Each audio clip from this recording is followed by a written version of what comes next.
Vous souhaitez vous installer en Andorre avec toute votre famille, mais vous ne savez pas quel type de résidence choisir? Eh bien, laissez-moi vous présenter la notion de rapprochement familial et qu'est-ce que cela implique pour les personnes qui souhaitent en bénéficier. Bonjour et bienvenue dans cette nouvelle vidéo dédiée à l'expatriation en Andorre. Alors aujourd'hui, je vais aborder une notion assez spécifique de l'expatriation car elle est encore assez floue pour beaucoup et il s'agit du rapprochement familial. Toutes les réponses tout de suite dans cette vidéo. Le rapprochement familial, c'est le fait de s'expatrier et donc de demander une résidence en Andorre et de faire profiter de ce statut à toute la famille. En Andorre, le rapprochement familial, il est possible grâce à la législation en matière d'immigration.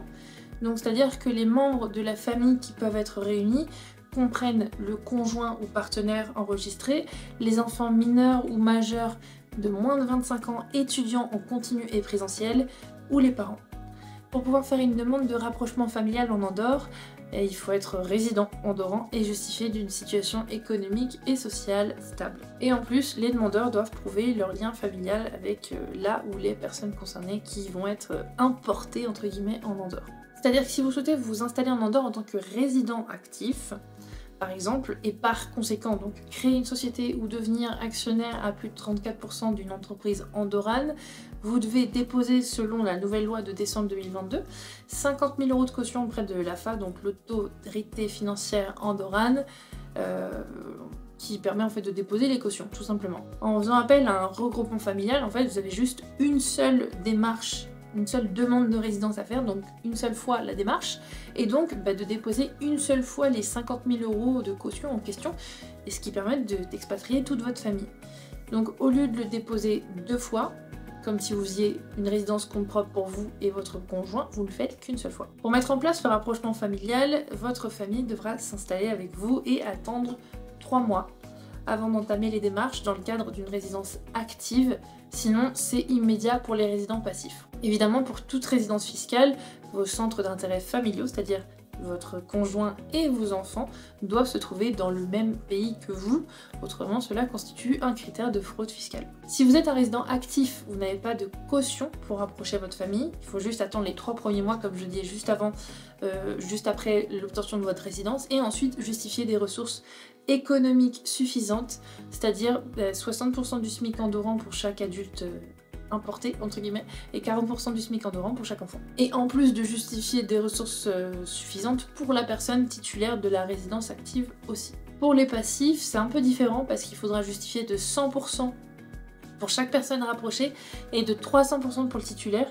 En plus, il faudra aussi verser une caution de 9 500 € par personne rapprochée auprès de l'AFA. De plus en plus de personnes me demandent d'ailleurs si j'ai fait appel à ce type de résidence, donc une résidence compte propre plus un rapprochement familial, en m'installant ici, et la réponse est non, mais ça je vous l'explique un peu plus tard dans la vidéo. Comme pour tout, il y a des avantages et des inconvénients à utiliser le rapprochement familial pour soi et sa famille. Donc en commençant par les avantages, je peux vous dire que le rapprochement familial c'est bien dans la mesure où votre famille se greffe à votre résidence, ce qui implique donc un regroupement des démarches, mais aussi une réduction des coûts parce que vous n'avez pas à payer de résidence, et enfin ça permet d'avoir accès à la sécurité sociale et au statut de résident par extension au vôtre.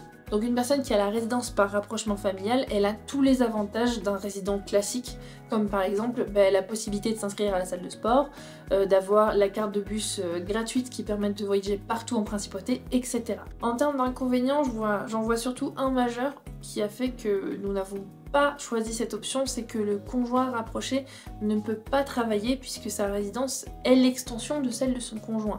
Attention, je dis pas que c'est une option à ne pas prendre, parce que ça peut vraiment être très pratique pour les conjoints qui n'ont pas d'activité et qui souhaitent bénéficier de tous les avantages du rapprochement familial, mais personnellement, c'est pas mon cas. Dans cette partie de vidéo, je vais vous expliquer les deux alternatives possibles pour avoir les deux conjoints résidents sans faire appel au rapprochement familial. Si certains résidents passent par là et ont d'autres astuces d'ailleurs, écrivez-les en commentaire. La première, comme je l'expliquais en début de vidéo, c'est de faire non pas une, mais deux résidences. Mais cela implique un coût important, surtout depuis la nouvelle loi sur l'immigration de décembre 2022. Parce que pour une résidence active, la caution auprès de l'AFA, elle est passée de 15 000 à 50 000 euros.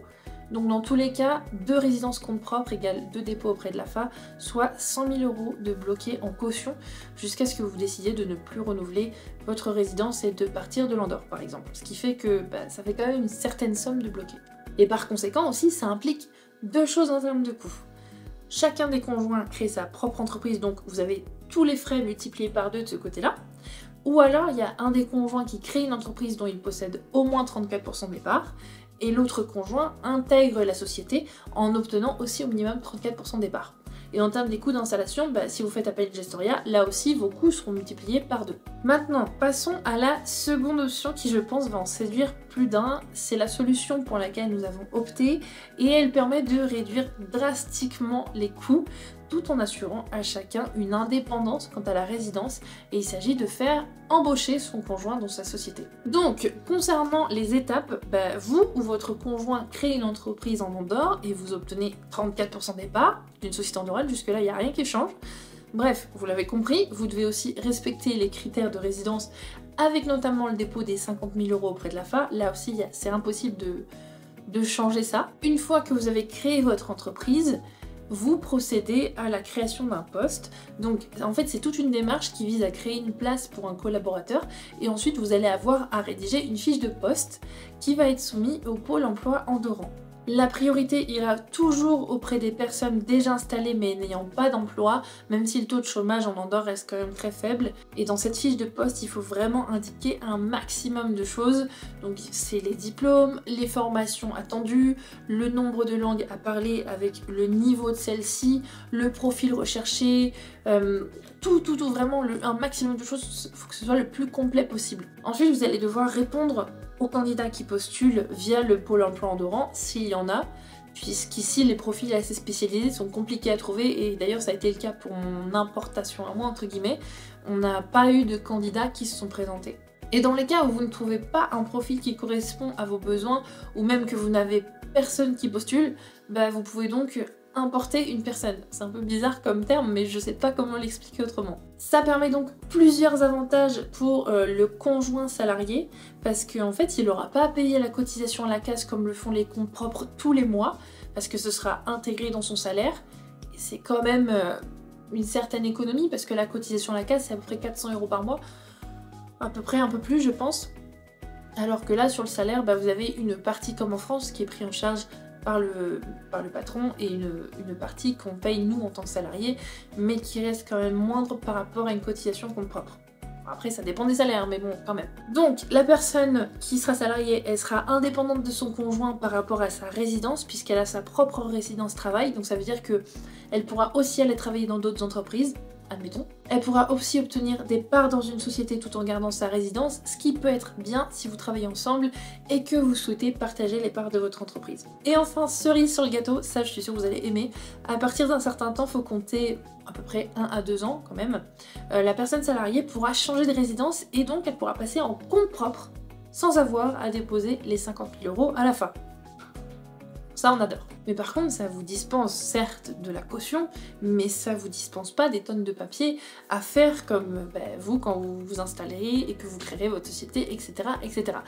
Et vous verrez qu'une fois installé en Andorre, une fois que vous serez acclimaté, l'administratif andorran c'est l'enfer, voilà. Il n'y a pas d'autre mot. Donc là en fait au minimum je viens de vous faire gagner au moins 50 000 euros, au minimum. Voilà pour cette vidéo, c'est la première que je fais réellement sur le sujet des résidences parce que j'ai eu plusieurs demandes à ce sujet et vu le peu de contenu et de vidéos que j'ai remarqué sur internet sur le domaine particulièrement du rapprochement familial, je me suis dit que c'était l'occasion de vous expliquer. Donc je sais pas si j'en ferai d'autres sur les résidences parce qu'il y a déjà des choses sur internet. À vous de me dire en commentaire ce que vous en pensez. Comme d'habitude, si vous avez des questions, n'hésitez pas à me les poser en commentaire. J'y répondrai comme d'habitude en commentaire ou même ça pourra faire l'objet de futures vidéos. Et voilà, on se donne rendez-vous mercredi prochain pour une nouvelle vidéo.